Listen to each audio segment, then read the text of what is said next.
Bonjour à tous et bienvenue pour notre webconférence sur l'inaptitude professionnelle. Je suis Mylène Volpillac, je suis ambassadrice Jury Travail et aujourd'hui j'ai le plaisir d'être accompagnée par Alexandra Marion. Bonjour Alexandra. Bonjour Mylène, bonjour à tous. Alexandra qui est juriste expert chez Jury Travail. Pour ceux qui ne nous connaissent pas encore, on va faire un petit point sur ce qu'est Jury Travail. Jury Travail, c'est le leader de l'information juridique en ligne depuis 20 ans. 20 ans d'ailleurs cette année. Nous avons une équipe de plus de 50 juristes et 700 avocats qui chaque jour décryptent l'actualité juridique pour vous et rédigent des dossiers, des modèles de lettres, des modèles de contrats qui vont vous aider dans la gestion de votre entreprise au quotidien. Ces experts-là vous accompagnent dans vos démarches, quel que soit le domaine de droit. Aujourd'hui, et nous en sommes très fiers, nous avons plus de 3000 entreprises qui nous font confiance et qui utilisent nos services au quotidien pour la gestion de leur entreprise et de leurs salariés. Quelles sont-ils du coup nos formules? Ce sont des formules que nous avons créées exclusivement du coup pour les professionnels. Il y en a deux, la formule Pro et la formule Premium, qui va vous permettre de contacter un juriste qui répondra à toutes vos questions, quel que soit le domaine de droit. Vous pourrez contacter ce juriste-là par téléphone. Vous pourrez accéder à l'ensemble de notre base documentaire, nos dossiers, modèles de lettres, de contrats, et bien évidemment profiter de votre convention collective à jour des derniers accords.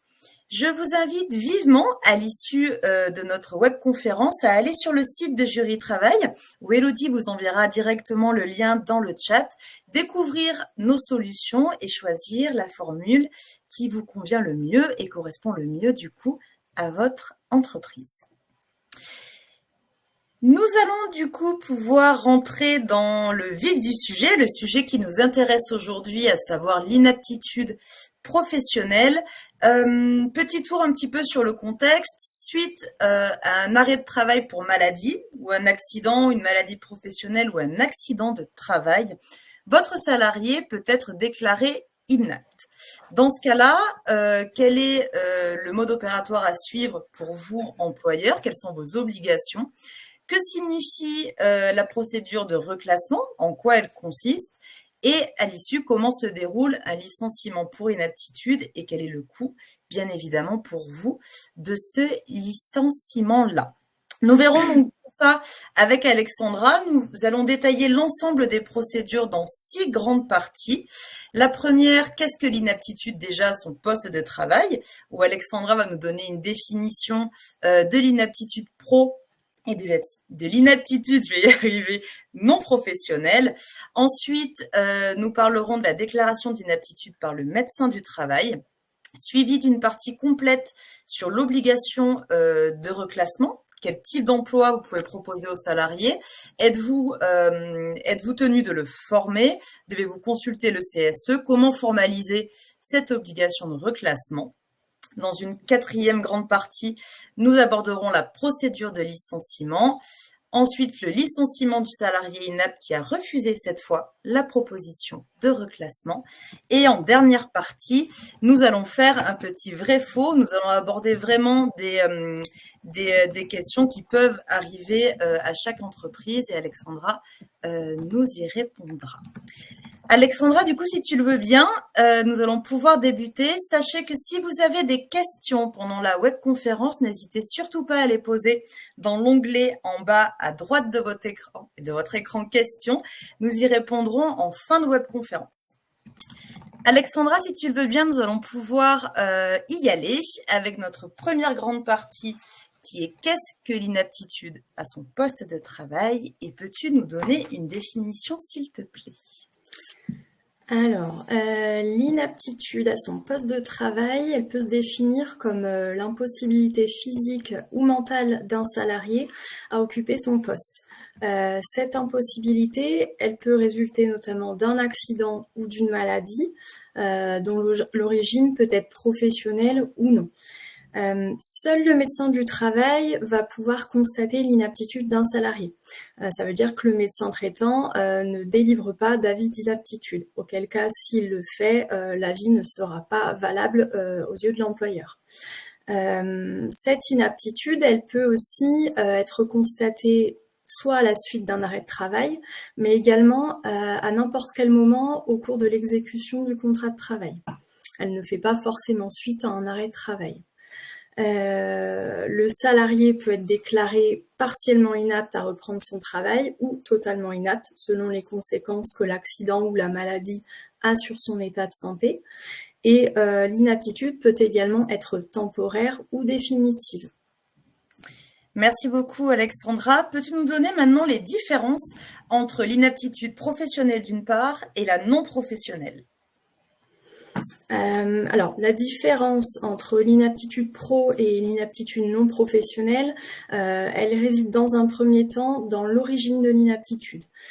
Comme leur nom l'indique, dans le cadre d'une inaptitude non professionnelle, l'impossibilité physique ou mentale du salarié à occuper son poste va résulter d'un accident ou d'une maladie qui n'est pas d'origine professionnelle. Elle relève donc de la vie privée du salarié. Et par conséquent, inversement, l'inaptitude professionnelle, comme son nom l'indique, c'est l'impossibilité physique ou mentale du salarié à occuper son poste de travail suite à un accident du travail ou à une maladie professionnelle dont il est victime.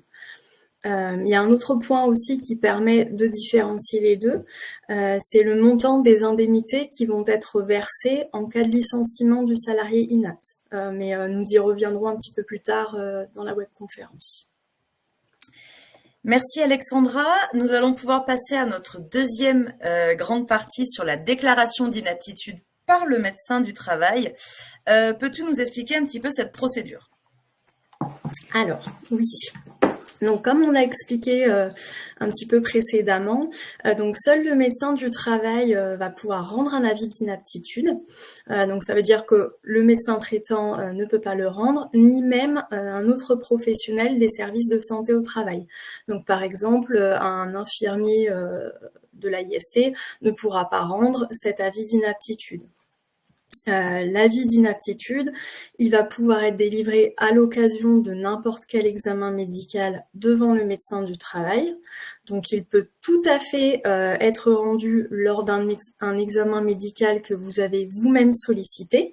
Donc, par exemple, à l'issue d'une visite de reprise du travail, mais également lors d'un examen médical qui a été organisé à la demande du salarié. La constatation de l'inaptitude, elle est soumise à une procédure bien précise qui comprend 4 étapes. Donc, dans un premier temps, le médecin du travail va réaliser au moins un examen médical du salarié. Donc, désormais, un seul examen médical suffit pour constater l'inaptitude. Mais si le médecin du travail estime que c'est nécessaire, il peut tout à fait réaliser un examen complémentaire. Dans ce cas-là, ce second examen va être réalisé dans un délai qui n'excède pas 15 jours après le premier examen. Et c'est après ce second examen que sera notifié l'avis d'inaptitude ou d'aptitude. Ensuite, le médecin du travail va réaliser ou faire réaliser par un membre de son équipe pluridisciplinaire une étude de poste de travail occupée par le salarié. Donc, cette étude, elle doit permettre au médecin du travail d'établir si l'état de santé du salarié est compatible ou non avec le poste auquel il est affecté et dans quelle mesure. Ensuite, le médecin du travail réalisera également une étude des conditions de travail dans l'entreprise ou l'établissement. Et enfin, le médecin du travail devra réaliser un échange avec l'employeur. Donc là, l'objectif de l'échange, c'est vraiment d'engager une discussion sur les mesures d'aménagement, d'adaptation ou de mutation de poste qu'il est possible de mettre en place, ou encore sur la nécessité de proposer un changement de poste aux salariés. C'est une fois ces 4 étapes respectées que le médecin du travail rendra soit un avis d'aptitude ou d'inaptitude. Si le médecin du travail rend un avis d'aptitude, c'est simple, le salarié reprendra son travail. Par contre, s'il délivre un avis d'inaptitude, celui-ci sera automatiquement accompagné de conclusions écrites et d'indications et recommandations relatives au reclassement du salarié. Également, le médecin du travail va pouvoir proposer des mesures d'aménagement, d'adaptation ou de transformation de poste. Et enfin, il pourra aussi mentionner dans l'avis que tout maintien du salarié dans un emploi serait gravement préjudiciable à sa santé ou que l'état de santé de celui-ci fait obstacle à tout reclassement dans l'emploi. Si jamais c'est le cas, là par contre, l'employeur n'aura pas à reclasser le salarié. Là encore, on y reviendra un peu plus tard au cours de la webconf. Merci Alexandra, c'était très clair. L'employeur peut-il contester l'avis d'inaptitude? Alors oui, tout à fait. L'employeur a la possibilité de contester un avis d'inaptitude qui est rendu par le médecin du travail. Donc désormais, cette contestation, elle doit se faire devant le conseil de prud'homme dans un délai de 15 jours à compter de la notification de l'avis d'inaptitude. Donc là, la contestation, elle peut porter sur les avis, propositions ou conclusions écrites qui ont été émises par le médecin du travail et qui reposent sur des éléments de nature médicale. Donc, si contestation il y a, le Conseil des prud'hommes peut alors saisir le médecin inspecteur du travail qui est territorialement compétent.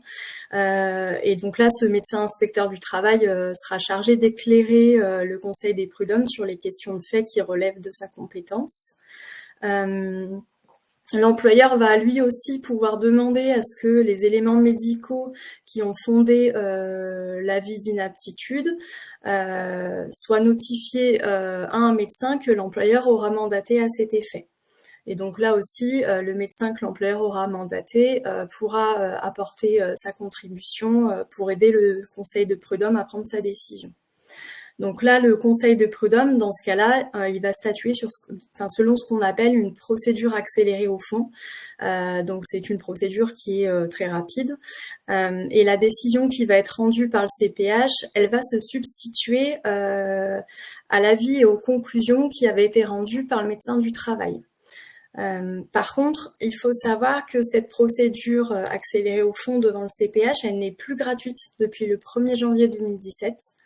Mais par contre, le conseil de prud'homme peut tout à fait, dans certains cas, décider de ne pas mettre à la charge de la partie perdante les honoraires et les frais d'expertise qui ont été nécessaires lors de cette action. Voilà. D'accord. Mais merci beaucoup, Alexandra. Nous allons pouvoir passer à notre troisième partie qui intéresse souvent beaucoup les employeurs, à savoir l'obligation de reclassement. Donc le préalable au licenciement pour inaptitude. Dans cette obligation de reclassement, de quel type d'emploi quel type d'emploi l'employeur peut proposer aux salariés et est-il tenu de le former? L'emploi proposé par l'employeur dans le cadre de son obligation de reclassement, il doit être aussi comparable que possible à l'emploi précédemment occupé par le salarié. Donc, au besoin, cet emploi va être rendu aussi comparable que le précédent par des mesures telles qu'une mutation, un aménagement, une adaptation ou une transformation de poste de travail ou encore un aménagement du temps de travail peut être envisagé. L'obligation de reclassement d'un salarié inapte va viser les postes qui sont disponibles dans l'entreprise. Donc, ce qui signifie que l'employeur n'a pas l'obligation d'imposer à un autre salarié la modification de son contrat de travail pour rendre un poste disponible pour le salarié à reclasser. Il faut savoir également que l'ensemble des tâches qui sont confiées par exemple à des stagiaires, ces tâches ne constituent pas un poste disponible. Les stagiaires n'étant pas des salariés de l'entreprise, ils ne font que suivre une formation au sein de cette dernière. Donc à ce titre, l'employeur ne peut pas proposer le poste occupé par un stagiaire à un salarié déclaré inapte. Si l'employeur ne peut offrir qu'un poste de reclassement qui comporte une modification du contrat de travail, il doit tout de même en faire la proposition au salarié qui par contre est en droit de refuser cette modification du contrat de travail pour être reclassé. Donc à ce titre, l'employeur va pouvoir proposer par exemple un poste qui nécessite un changement de domicile. L'employeur va pouvoir également proposer aux salariés un poste précaire, tel qu'un contrat à durée déterminée. Donc là, il est même dans l'obligation de le faire s'il n'existe que ce type de poste disponible dans l'entreprise. Enfin, tous les postes comparables doivent être proposés aux salariés inaptes. Peu importe qu'un poste relève d'une catégorie d'emploi supérieure ou à l'inverse d'une catégorie inférieure à celle détenue par le salarié, ce poste doit être proposé.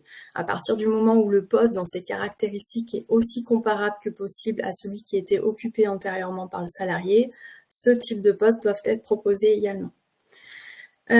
Autre chose, le médecin du travail va pouvoir formuler des indications sur l'aptitude du salarié à bénéficier d'une formation, le préparant à occuper un poste adapté. Il faut savoir que dans le cadre de son obligation de reclassement, l'employeur n'est pas tenu de donner au salarié une formation de base qui est différente de la sienne et qui relève d'un autre métier. L'employeur doit simplement permettre au salarié, par le biais de la formation, d'occuper un poste connexe au poste précédemment occupé, d'avoir une valeur ajoutée et de continuer d'évoluer professionnellement. Mais cette formation, elle n'a pas vocation à permettre aux salariés de maîtriser un nouveau poste relevant d'un autre métier. Dans ce cas-là, la formation apporte seulement une complémentarité par rapport aux compétences de base du salarié. Merci beaucoup, Alexandra. Je vois que vous êtes plusieurs à nous poser des questions. Pour rappel, nous y répondrons du coup en fin de webconférence. Si malheureusement nous n'avons pas le temps de traiter toutes les questions, je vous invite vivement à la poser directement à nos juristes via le lien que vous enverra Elodie dans le chat. Ils se feront un plaisir de vous répondre gratuitement à votre première question sous les plus brefs délais. On continue du coup sur l'obligation de reclassement avec l'employeur est-il tenu de consulter le CSE avant de proposer un reclassement? Alors oui, lorsque l'employeur souhaite proposer un ou plusieurs postes aux salariés déclarés inaptes en vue de son reclassement, il doit en effet consulter au préalable le comité social et économique. Il doit en effet solliciter son avis sur l'emploi qu'il souhaite proposer aux salariés. En revanche, l'avis qui est rendu par le CSE, n'est que consultatif. Donc ça veut dire qu'il ne lit pas l'employeur, qui reste libre de proposer ou non le poste en question aux salariés. Il existe néanmoins une situation dans laquelle l'employeur n'est pas tenu de consulter le comité social et économique. C'est lorsque le médecin du travail l'a dispensé de toute recherche de reclassement. D'accord, merci beaucoup. Dans quel cas l'employeur peut-il être exonéré de son obligation de reclassement? Alors voilà, justement, c'est ce qu'on a commencé à aborder un peu là précédemment. Donc en fait, il y a deux cas qui permettent à l'employeur d'être exonéré de son obligation de reclassement et de procéder directement au licenciement pour inaptitude du salarié. Premier cas, c'est lorsque l'avis du médecin du travail va mentionner expressément que tout maintien du salarié dans l'entreprise serait gravement préjudiciable à sa santé.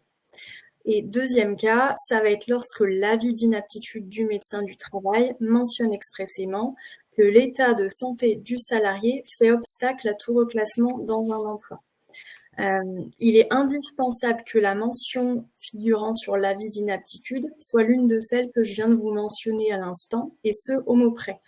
J'insiste vraiment sur au mot près, puisque si ce n'est pas le cas, si la formulation est différente, l'employeur ne sera pas dispensé de son obligation de reclassement et le licenciement prononcé, le cas échéant, ne sera pas valable.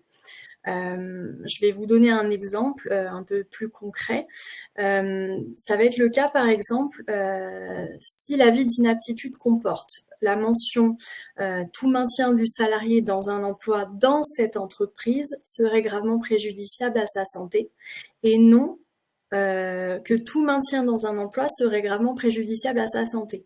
Là, en fait, dans la première formulation, si vous avez bien entendu, on avait rajouté l'expression dans un emploi de cette entreprise. Et cette formulation, elle suppose que le maintien dans un emploi au sein de cette entreprise en particulier pourrait être gravement préjudiciable pour la santé du salarié.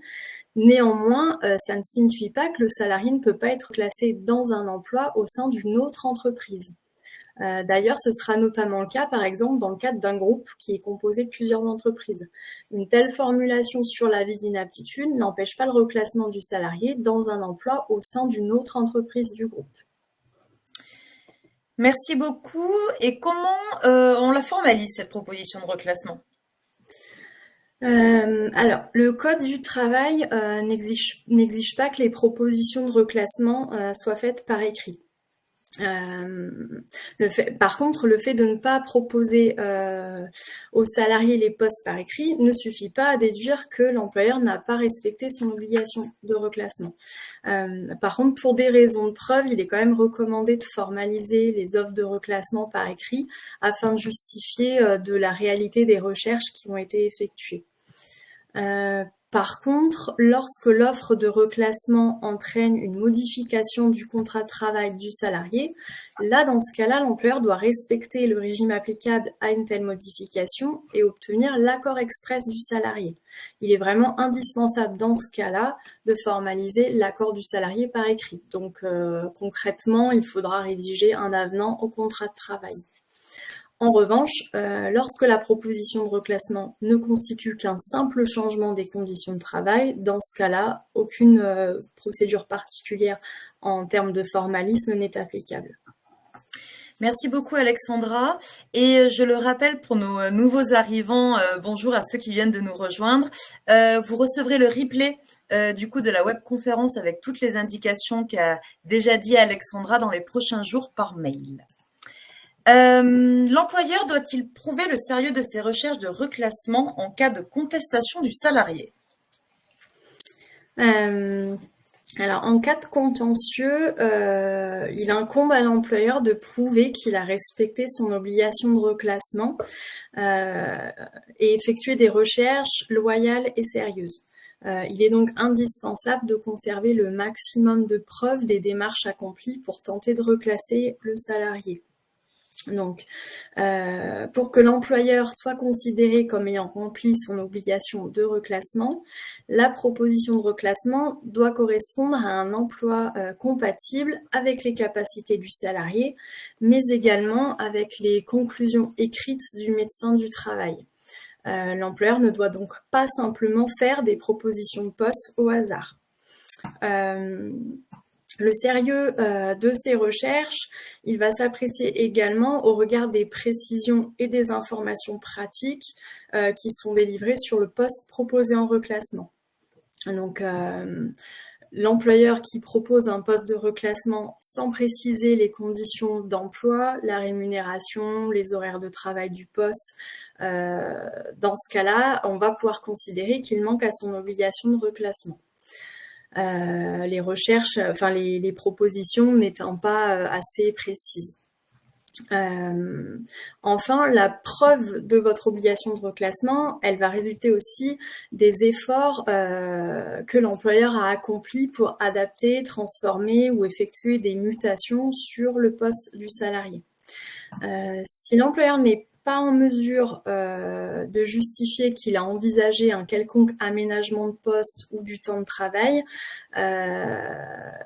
on peut considérer qu'il n'a pas satisfait à son obligation de reclassement, et ce, quand bien même il aurait apporté la preuve de nombreuses recherches de reclassement. Merci Alexandra, c'est très clair. Que risque l'employeur qui ne cherche pas à reclasser son salarié ? Alors, si le salarié est licencié alors que l'obligation de reclassement n'a pas été respectée par l'employeur, ce dernier encourt évidemment une sanction. Donc, le licenciement ne sera pas frappé de nullité. Par contre, le salarié pourra contester la légitimité de son licenciement et demander sa réintégration dans l'entreprise avec le maintien des avantages acquis avant la rupture du contrat de travail. En cas de refus de réintégration par l'une ou l'autre des parties, donc c'est-à-dire si le salarié refuse d'être réintégré ou si tout simplement la réintégration n'est pas possible pour X raisons, le juge pourra décider d'octroyer au salarié une indemnité qui sera égale à au moins 6 mois de salaire. Merci beaucoup Alexandra. Nous allons pouvoir passer à notre quatrième grande partie, cette fois-ci sur la procédure de licenciement pour inaptitude. Donc, quelle est-elle cette procédure qui doit être mise en œuvre pour licencier le salarié inapte? Alors, la procédure de licenciement que l'employeur doit respecter en cas d'inaptitude du salarié, c'est celle applicable pour tout licenciement pour motif personnel, avec quelques aménagements particuliers qui concernent l'inaptitude. Donc, tout d'abord, l'employeur doit convoquer le salarié inapte à un entretien préalable. Il doit aussi évidemment l'informer de la possibilité de se faire assister lors de cet entretien. L'entretien se déroule et ensuite il doit lui notifier son licenciement par courrier. Donc ça, c'est pour faire simple les 4 grosses étapes, on va dire classiques du licenciement pour motif personnel. Mais avant d'engager la procédure de licenciement, l'employeur doit, comme on l'a évoqué précédemment, rechercher des solutions de reclassement, sauf s'il est expressément dispensé de cette obligation dans l'avis d'inaptitude qui a été rendu par le médecin du travail. Donc, au titre de cette obligation de reclassement, l'employeur va devoir consulter le comité social et économique sur les éventuelles solutions de reclassement qu'il pourrait proposer aux salariés. Si le reclassement n'est pas possible et que son licenciement est inévitable, dans ce cas-là, l'employeur va devoir faire connaître aux salariés par écrit les motifs qui s'opposent à son reclassement.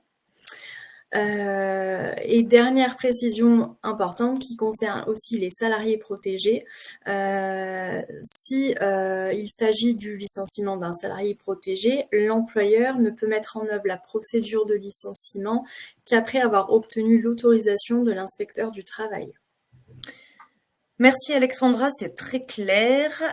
Sous quel délai l'employeur doit-il licencier le salarié déclaré inapte? Alors, donc en fait, le Code du travail ne prévoit aucun délai pour licencier le salarié inapte à son poste. Toutefois, l'employeur a tout intérêt à reclasser le salarié inapte ou à le licencier dans le délai d'1 mois suivant la date de l'examen médical de reprise du travail. Puisqu'en effet, à l'expiration de ce délai de 1 mois, si l'employeur n'a ni reclassé ni licencié le salarié, il va devoir reprendre le versement des salaires correspondant à l'emploi occupé avant que le contrat de travail ne soit suspendu. Et c'est la date de l'examen médical qui a donné lieu à un avis d'inaptitude qui est à prendre en compte pour faire démarrer ce délai de 1 mois. Merci Alexandra. L'employeur peut-il licencier un salarié déclaré inapte pour un autre motif que l'inaptitude?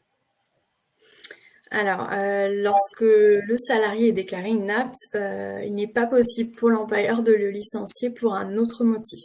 Il doit obligatoirement engager une procédure de licenciement pour ce motif. À partir du moment où l'inaptitude du salarié a été médicalement constatée par le médecin du travail, l'employeur ne peut pas, par exemple, le licencier pour absence prolongée désorganisant le fonctionnement de l'entreprise, même si en l'état, c'est réellement le cas. Ça, ce n'est pas possible. L'employeur ne peut pas non plus prononcer un licenciement pour faute, même s'il avait engagé une procédure disciplinaire contre le salarié avant que le médecin du travail le déclare inapte. Dans ce cas-là, le licenciement pourrait être jugé comme sans cause réelle et sérieuse. L'employeur qui licencie un de ses salariés pour inaptitude peut-il exiger que celui-ci effectue un préavis? Alors non, il ne peut pas. En effet, le salarié inapte, il est dans l'impossibilité physique ou mentale de travailler. Donc l'employeur ne peut pas attendre de lui qu'il effectue sa période de préavis. Le contrat de travail, il va prendre fin dès la notification du licenciement au salarié, autrement dit à la date d'envoi de la lettre. L'inexécution du préavis, par contre, elle va donner lieu au versement d'une indemnité compensatrice de préavis qui s'ajoutera à l'indemnité de licenciement, à l'indemnité spéciale de licenciement dans le cadre d'une maladie, d'une inaptitude professionnelle. Il faut savoir également que la durée du préavis, même s'il n'est pas exécuté, elle va être prise en compte pour le calcul de l'indemnité spéciale de licenciement. Merci Alexandra. Donc vous pouvez le voir, hein, ce sujet est assez dense, il y a beaucoup de choses. Sachez que vous pourrez retrouver tout ce que je viens de vous dire et ce que vous dira Alexandra, toute la procédure, toutes les obligations dans notre dossier complet rédigé par nos juristes que vous allez pouvoir télécharger dès maintenant. Et Elodie vous enverra le lien via le chat. On continue du coup sur la procédure de licenciement. Alexandra, pour la prime cette fois-ci, quel est son montant dû au salarié du coup en cas de licenciement pour inaptitude professionnelle? Alors, en cas d'inaptitude d'origine professionnelle, l'employeur il est tenu de verser au salarié une indemnité spéciale de licenciement qui, sauf disposition conventionnelle plus favorable, est égale au double de l'indemnité légale de licenciement. Donc, pour rappel, le montant de l'indemnité légale de licenciement ne peut être inférieur à 1/4 de mois de salaire par année d'ancienneté pour les 10 premières années et à 1/3 de mois de salaire pour les années d'ancienneté à partir de 10 ans. Donc l'indemnité spéciale de licenciement, donc qui est égale au double de l'indemnité de licenciement, elle est versée sans condition d'ancienneté. Le salarié va bénéficier également de l'indemnité compensatrice de congés payés au titre des congés qu'il n'a éventuellement pas posés avant d'être déclaré inapte, mais il va bénéficier aussi de l'indemnité compensatrice de préavis, même s'il n'est pas en mesure de l'effectuer. C'est une des particularités du licenciement pour inaptitude professionnelle. Le salarié bénéficie de l'indemnité compensatrice de préavis. Merci Alexandra. Quelles sont les indemnités dues aux salariés en cas de licenciement pour inaptitude non professionnelle? Alors là, par contre, dans le cas de l'inaptitude d'origine non professionnelle, l'employeur, donc, il est tenu d'octroyer l'indemnité légale de licenciement ou conventionnelle si elle est plus favorable à l'indemnité légale. Par contre, contrairement au licenciement pour inaptitude professionnelle, ici, l'indemnité de licenciement, elle n'est pas doublée. Dans ce cas-là aussi, l'indemnité légale de licenciement ne sera due au salarié que s'il justifie d'une ancienneté de plus de 8 mois.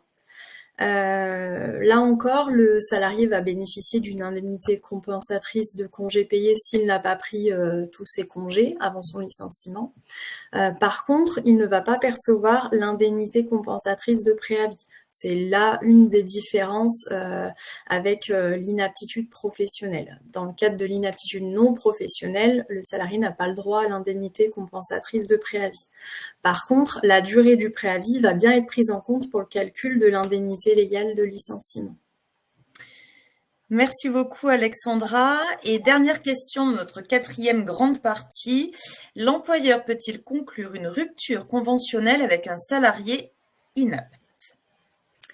Alors là, on va se rapprocher plutôt de la Cour de cassation.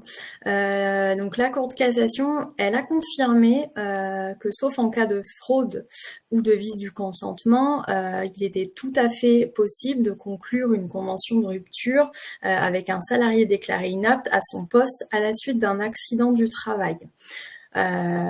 Donc même si cette solution a été adaptée dans le cadre d'une inaptitude professionnelle suite à un accident du travail, on peut légitimement considérer aussi qu'elle va s'appliquer dans le cadre d'une inaptitude non professionnelle. Mais oui, du coup, selon la Cour de cassation, ça semble tout à fait possible. Merci beaucoup Alexandra, c'était vraiment très clair. Le licenciement du salarié inapte, cette fois-ci, qui a refusé une proposition de reclassement. Dans quel cas peut-on dire que le refus de l'emploi de reclassement par le salarié inapte est abusif? Alors, la loi, elle ne définit pas ce qu'est un refus abusif.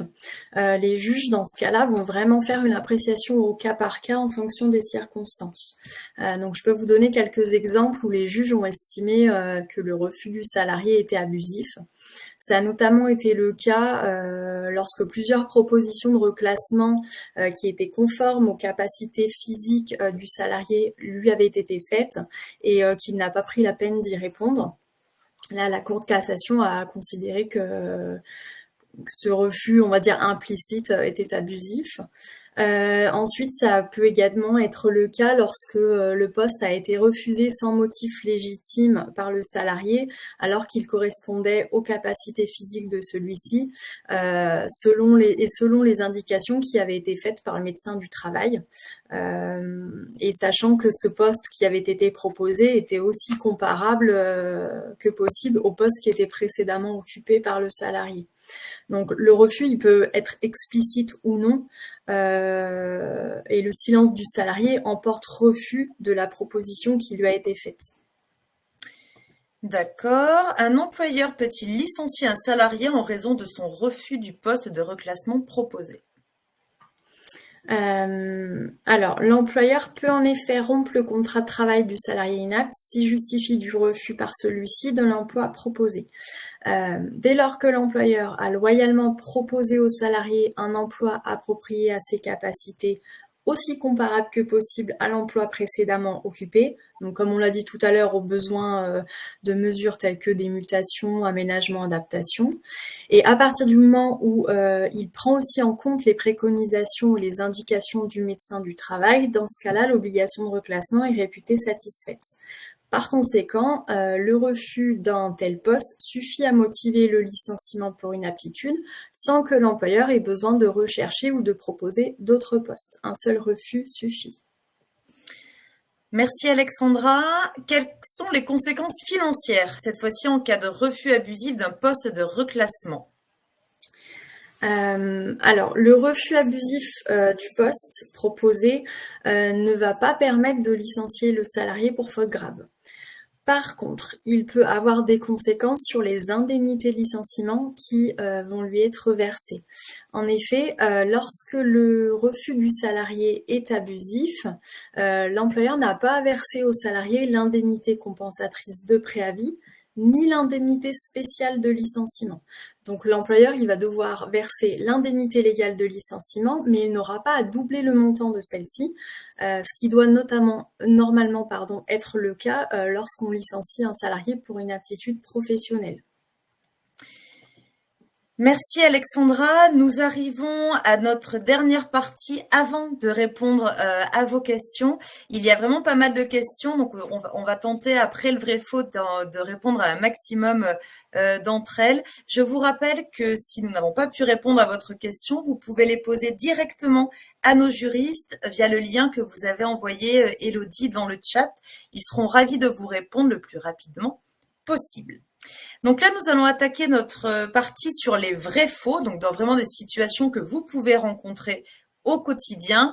Et premier vrai faux, Alexandra, l'employeur a 1 mois pour licencier un salarié déclaré inapte. C'est faux. Donc comme je vous l'ai un peu expliqué précédemment, en réalité, le Code du travail ne prévoit pas de délai pour licencier un salarié déclaré inapte à son poste. Toutefois, s'il ne l'a pas reclassé ou licencié dans le délai de 1 mois qui suit l'examen médical de reprise du travail, dans ce cas-là, il doit reprendre le versement du salaire correspondant à l'emploi occupé avant que le contrat de travail ne soit suspendu. C'est pour cette raison, en fait, qu'on entend souvent à tort que l'employeur a 1 mois pour licencier le salarié inapte. Merci beaucoup. Un salarié en CDD ne peut être licencié pour inaptitude. Alors c'est vrai, là encore, il faut être vigilant aux termes qui sont utilisés. On parle bien souvent à tort du licenciement d'un salarié en CDD, mais en réalité, il s'agit d'une rupture anticipée du CDD. Donc on ne peut pas licencier un salarié en CDD, mais on peut rompre son contrat par anticipation. Et d'ailleurs, il est tout à fait possible de rompre le CDD d'un salarié en raison de son inaptitude, et ce, qu'elle soit d'origine professionnelle ou non. L'inaptitude suffit à motiver le licenciement du salarié qui ne peut pas être reclassé. Alors c'est faux. Mis à part le cas où l'avis d'inaptitude précise que tout maintien du salarié dans un emploi serait gravement préjudiciable à sa santé ou que l'état de santé du salarié fait obstacle à tout reclassement dans un emploi, l'inaptitude, elle ne constitue pas un motif précis de licenciement. Donc concrètement, ça veut dire qu'il faut dans la lettre de licenciement adressée au salarié il faut qu'il soit fait mention non seulement de l'inaptitude, mais également de l'impossibilité de reclassement. La lettre de licenciement pour inaptitude qui ne mentionne pas expressément l'impossibilité de reclassement, elle prive le licenciement de cause réelle et sérieuse. C'est pourquoi il est vivement conseillé de mentionner dans la lettre de licenciement à la fois l'inaptitude du salarié et l'impossibilité de reclassement.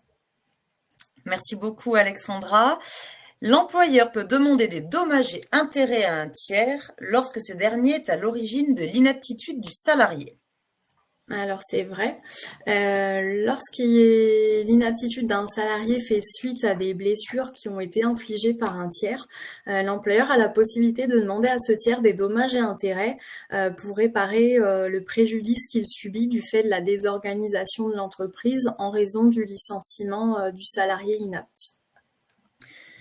Merci beaucoup Alexandra pour l'ensemble de ces réponses très claires et très complètes. Nous allons pouvoir passer à vos questions désormais, Alexandra, si tu le veux bien. Et nous allons du coup revenir un petit peu en arrière dans la webconférence et ce que tu as traité avec la première question.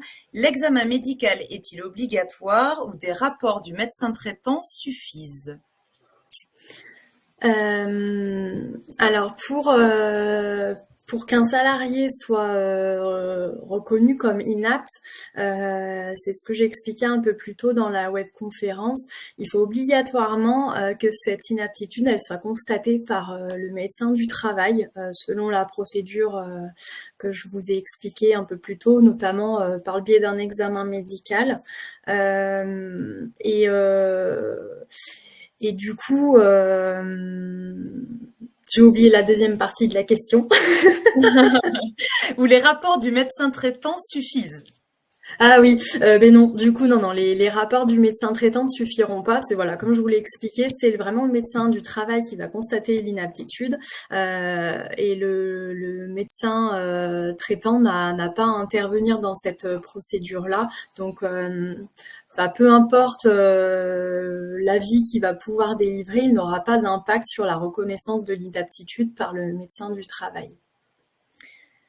Merci Alexandra. Question d'Anaïs. Lorsque le médecin du travail coche la case l'état de santé du salarié fait obstacle à tout reclassement dans un emploi et qu'il indique dans ses conclusions application de l'article inapte définitif à tout poste dans l'entreprise et ou le groupe, l'entreprise est bien dispensée de reclassement. Je relis la question. Lorsque le médecin du travail coche la case l'état de santé du salarié fait obstacle à tout reclassement dans un emploi et qu'il indique dans les conclusions inapte et définitif à tout poste dans l'entreprise et le groupe, est-ce que l'entreprise est bien dispensée de reclassement? Oui, dans ce cas-là, l'entreprise sera dispensée de reclassement puisque là, on voit bien qu'il y a la mention expresse sur l'avis d'inaptitude, l'état de santé du salarié fait obstacle à tout reclassement dans un emploi. Et du coup, oui, s'il est inapte définitif, en plus à tout poste dans l'entreprise et dans le groupe, on voit bien que là, l'employeur a pas... malgré les éventuelles recherches qu'il aurait pu effectuer, le reclassement s'avère compliqué. Mais bon, là, de toute façon, la question ne se pose pas puisque le médecin là dispense clairement l'entreprise de rechercher un poste disponible pour le salarié. Merci beaucoup Alexandra. Quelle est la différence entre l'inaptitude et l'invalidité?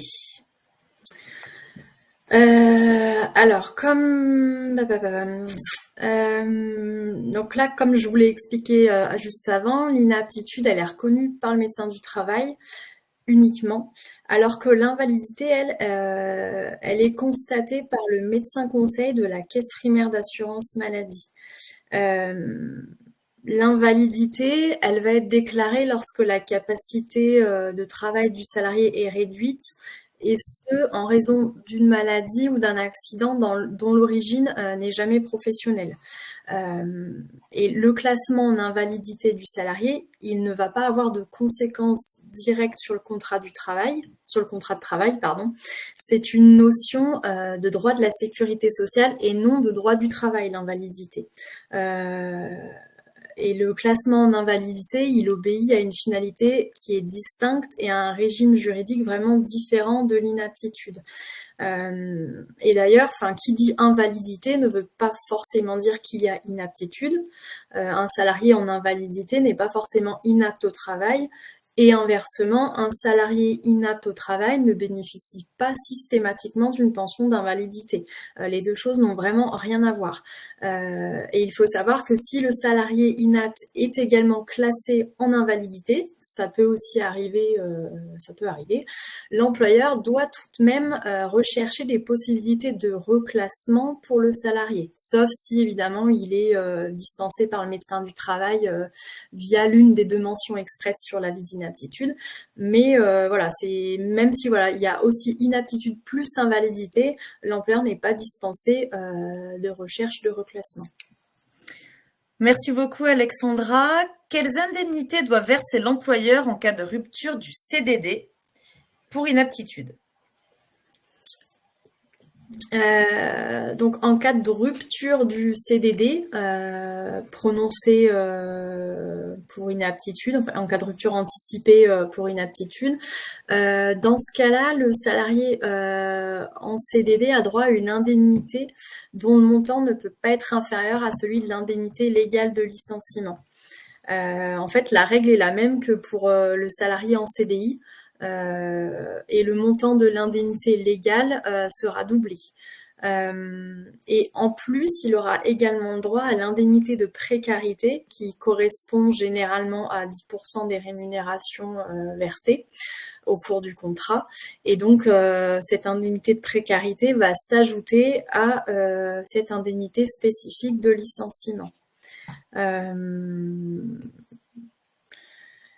Et oui, la rupture anticipée du contrat, en fait, en cas d'inaptitude, elle figure pas dans la liste des cas d'exonération du versement de l'indemnité de précarité qui est prévue par le Code du travail. Merci beaucoup Alexandra, c'était très clair. Est-ce qu'on peut demander aux salariés de prendre des congés au lieu de reprendre le versement du salaire à l'issue du délai de 1 mois? Alors non, ce n'est pas possible. L'employeur ne peut pas, à l'issue du délai de 1 mois à compter de l'avis d'inaptitude, demander aux salariés de poser des congés payés ou même des RTT d'ailleurs. Il doit reprendre le versement du salaire s'il n'est pas en mesure de licencier le salarié. Et il ne peut pas non plus remplacer le paiement du salaire par une indemnité de congés payés non pris. Merci beaucoup Alexandra pour l'ensemble de tes réponses. Nous n'aurons pas le temps malheureusement de répondre à toutes les questions que vous avez posées. N'hésitez vraiment pas à les poser via le lien que vous a envoyé Elodie dans le chat. Votre première question est gratuite et nos juristes vous répondront dans les plus brefs délais. Pour retrouver toutes les informations que vous a exposées Alexandra, et c'était dense comme sujet, je vous invite vivement à télécharger le dossier de la même manière où Elodie vous a envoyé le lien. Ce dossier a été rédigé par Alexandra, d'ailleurs notre juriste, donc il est très complet. Il inclut 5 modèles de lettres et beaucoup de questions, pardon. Vous aurez vos réponses pour gérer au quotidien l'inaptitude de vos salariés. Vous pouvez également télécharger nos modèles rédigés par nos juristes. Ici, vous avez la proposition de reclassement ou encore la lettre de licenciement pour impossibilité de reclassement. Comme je vous le disais en début de webconférence, je vous invite vivement à aller découvrir nos solutions sur notre site pour trouver la formule qui vous correspond le mieux et correspond le mieux à vos besoins. Je vous remercie grandement pour votre participation. Merci beaucoup Alexandra pour toutes ces informations et je vous donne... Merci à tous. Et je vous donne rendez-vous jeudi 29 février, cette fois-ci, pour une webconférence avec notre juriste Gwenaëlle Petit sur les réunions du CSE. Et je vous donne rendez-vous le 21 mars à 14 heures avec notre juriste également Lucas Benoiton. Nous allons cette fois-ci parler de vos obligations en matière de qualité de vie et des conditions de travail. Merci beaucoup pour votre fidélité et à très bientôt. Au revoir.